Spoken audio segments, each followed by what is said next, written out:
L'épisode d'aujourd'hui sera consacré à la présentation du matériel utilisé sur le domaine nordique. Nous allons commencer par les skis de randonnée nordique. Ce sont des skis entre le ski de randonnée et le ski de fond, qui sont donc plus larges que des skis de fond, mais moins larges que des skis de randonnée, qui ont des fixations plus grosses que les fixations de ski de fond, mais qui ont le même système avec le talon qui se soulève, qui sont munis de quarts de chaque côté et d'écailles. Pour les pentes plus soutenues, il va être nécessaire d'utiliser des pots, comme en ski de randonnée. Les chaussures, quant à elles, ce sont des chaussures qui permettent la marche, donc crantées en dessous.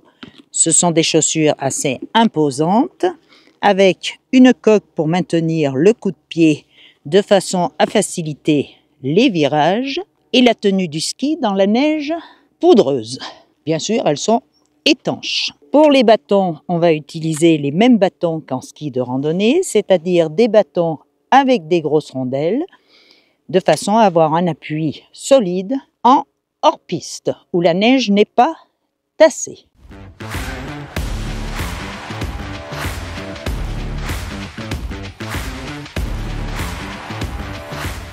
Passons maintenant au ski dit de classique. Il existe trois sortes de skis classiques, des skis avec une semelle totalement lisse, qui vont demander l'utilisation d'un fart de retenue, des skis avec des écailles sur la semelle, ces écailles ayant pour but de permettre d'avancer, mais de ne pas reculer. Depuis quelque temps, la mode est revenue au ski à peluche, c'est-à-dire un morceau de peau placé dans la zone d'appui du ski, qui permet d'avancer dans un sens en couchant les poils et de ne pas reculer en les redressant. Les chaussures en classique vont être des chaussures assez basses, assez souples, n'ayant pas de renfort de cheville, car le mouvement du ski classique se fait essentiellement vers l'avant. Quant aux bâtons, nous allons utiliser des bâtons dont la taille est approximativement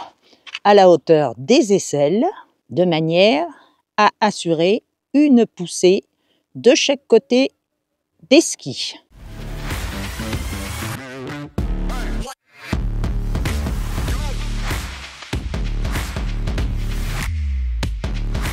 Les skis de skating, eux, sont totalement lisses en dessous et ils permettent de faire essentiellement le pas de patineur.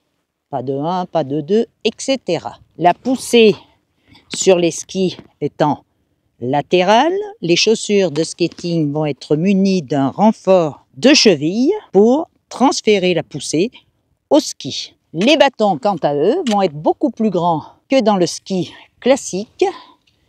On va prendre des bâtons approximativement à hauteur du menton ou du lobe des oreilles.